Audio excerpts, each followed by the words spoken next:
खून से लथपथ कर देंगे वरना वापस करो अग्निपथ। पहले तो अग्निपथ का अर्थ क्या है इरफान अंसारी को पता नहीं होगा। खून से लथपथ देश के गद्दारों को किया जाता है। ये अग्निवीर हैं, ये आपके झांसे में नहीं आने वाले। कांग्रेस तो चाहती ही यही है, देश में कभी सुरक्षा ना रहे, देश में कभी अस्मिता ना रहे, देश कभी सुरक्षित ना रहे, हमेशा देश में दंगा रहे, हमेशा पाकिस्तान बांग्लादेश जैसे बंटवारे देश में होते रहे। और बात रही कन्हैया कुमार की, वो इंसान जो भारत के टुकड़े होने की बात करता है, कश्मीर को भारत का हिस्सा नहीं मानता है, वो कांग्रेस का इतना बड़ा नेता है। पहले तो कांग्रेस को इसको लेकर चुल्ली में डूब के मर जाना चाहिए। अग्निपथ योजना को लेकर देश के अंदर हाहाकार मचा हुआ है। ये हाहाकार हमें कई हिस्सों में देखने को मिला, कई हिस्सों में आगजनी की गई, छात्रों द्वारा ट्रेनों को जलाया गया, छात्रों के द्वारा गाड़ियों में तोड़फोड़ की गई। और इसमें सबसे ज़्यादा प्रभावित बिहार है। बिहार में 700 करोड़ का नुकसान बताया जा रहा है। और इसी में आज सरकार ने, केंद्र सरकार ने कई संशोधन किए हैं जिनमें उनकी वरीयता को बढ़ावा दिया है, लेकिन फिर भी छात्र कहीं ना कहीं नाखुश दिखाई दे रहे हैं। इसी पर आज हम ज़्यादा जानकारी के साथ बात करेंगे नयन मार्कन से। नयन जी, कैसे देखते हैं जो सारा मामला चल रहा है? अगर योजना छात्रों के हित में है तो छात्रों का प्रदर्शन क्यों, और अगर योजना अहित में है तो योजना बनाई क्यों सरकार ने? देखिए, सबसे पहली बात तो योजना अहित में होने का तो सवाल ही नहीं होता। ये योजना पूरे देश के युवाओं के हित में है, ये योजना देश के हित में है, ये योजना राष्ट्र हित में है, और ये योजना भारत के नए निर्माण के हित में है। जिस प्रकार से अग्निवीरों के नाम पर हिंसा जलाई जा रही है, देश को जलाया जा रहा है। बिहार में आपने बताया 700 करोड़ से ज़्यादा का नुकसान कर दिया गया सरकारी संपत्ति का। सरकारी संपत्ति कैसी संपत्ति? वह देश की संपत्ति है। 135 करोड़ लोगों की संपत्ति है, वह राष्ट्र हित की संपत्ति है। उसको जलाकर आप क्या साबित करना चाहते हैं? और मैं एक सवाल पूछना चाहता हूं, ये ऐसे वीर क्या देश को प्रगतिशील दे पाएंगे? ऐसे वीर क्या देश की रक्षा कर पाएंगे?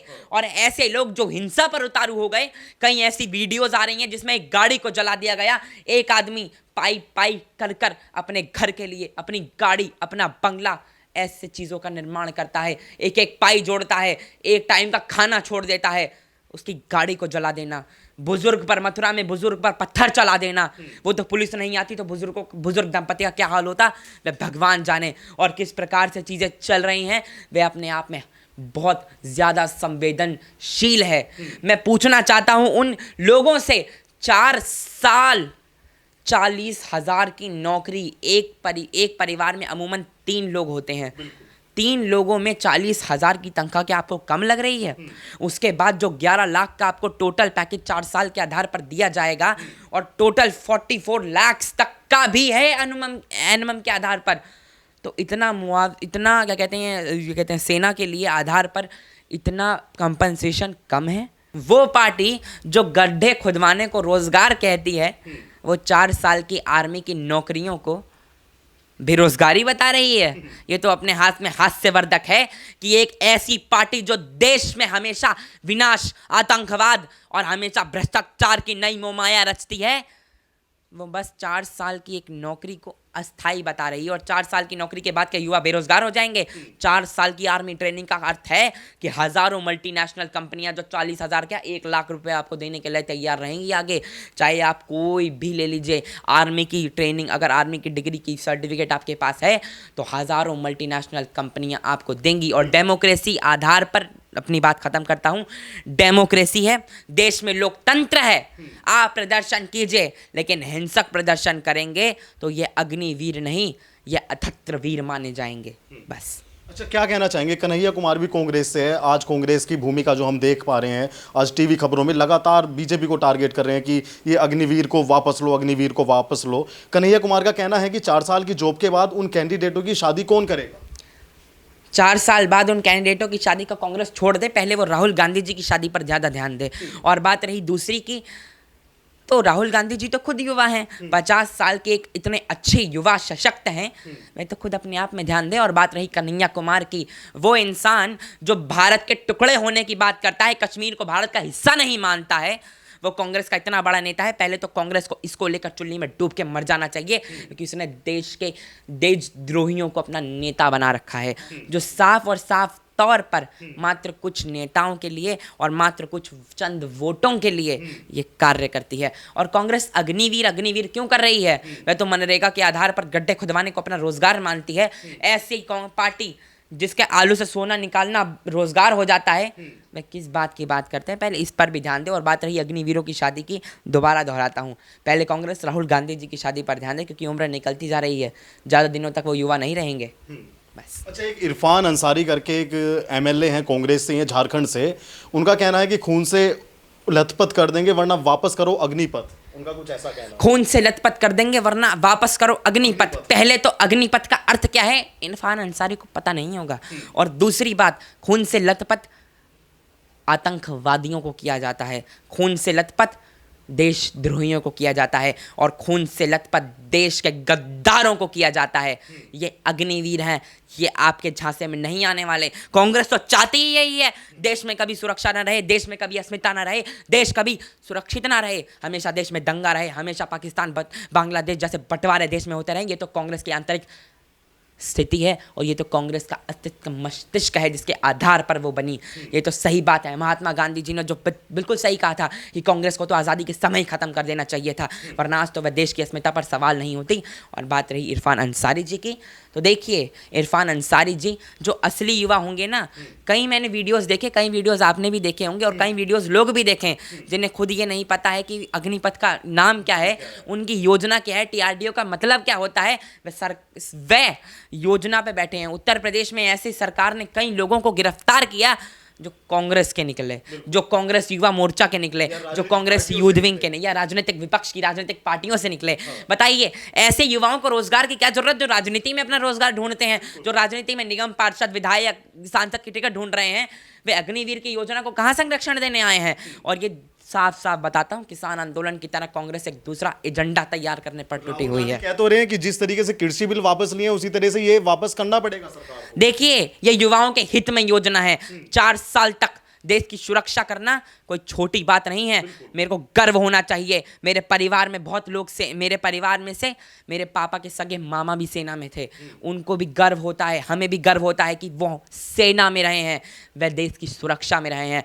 4 साल के बाद क्या उन्हें धुतकार दिया जाएगा, उन्हें कंपनसेशन नहीं दिया जाएगा, क्या 11 लाख रुपए के तहत उन्हें उनका अधिकार नहीं दिया जाएगा, क्या उन्हें सुरक्षा प्रदान नहीं करी जाएगी, और क्या उन्हें आर्मी बेनिफिट्स नहीं दिए जाएंगे। 4 साल तक उन्हें हर वो चीज़ मिलेगी, और 4 साल के बाद क्या, 4 साल में 11.5 लाख रुपए की इनकम कोई छोटी मोटी बात नहीं है। एवरेज इनकम 4 साल में मेरे ख्याल से ज़्यादा 8 से 7 लाख के बीच में होती है, 11-11.5 लाख रुपए। और उसके बाद भी सरकार आपको दरकिनार नहीं करेगी, हज़ारों मल्टीनेशनल कंपनियां आपके साथ आएंगी। और बात रही राहुल गांधी जी की, तो वह कहाँ बेरोजगार युवाओं की बात करते हैं। जो खुद युवा 50 साल का हो और खुद बेरोजगार बैठा हो, 14 में, 19 में, 17 में, 22 में, अब 24 में तैयारी कर रहा हो बेरोजगार होने की, वो कहाँ से रोजगार की बात कर रहे हैं। अच्छा, कुछ व्हाट्सएप की चैट सामने आई है, उसमें कई कोचिंग सेंटरों के नाम आए हैं। क्या लगता है आपको कि छात्रों को भड़काने में कहीं ना कहीं कोचिंग सेंटर्स का भी हाथ है, कहीं ना कहीं उनके भी रोजगार की बात थी? देखिए बात रही छात्रों की और बात रही कोचिंग सेंटर्स की, तो कोचिंग सेंटर शिक्षा का प्रधान है। कोचिंग सेंटर शिक्षा प्रदान करते हैं, और कोचिंग सेंटर्स का अर्थ ही होता है कि वह माता सरस्वती के आधार पर चल रहे हैं, वह माँ शारदे के आधार पर चल रहे हैं, वह शांति प्रिय वृत्तत्व और वातावरण के आधार पर चल रहे हैं। छात्रों को भड़काने का इनका सिर्फ मकसद राजनीति है, क्योंकि किसान आंदोलन के बाद इनकी राजनीति खत्म हो चुकी है। 10 लाख युवाओं को रोजगार देना कितना बड़ा फैसला है। और अभी तो आर्मी, असम की आर्मी राइफल्स के भी पोस्टर आपने जगह जगह देख लिए होंगे।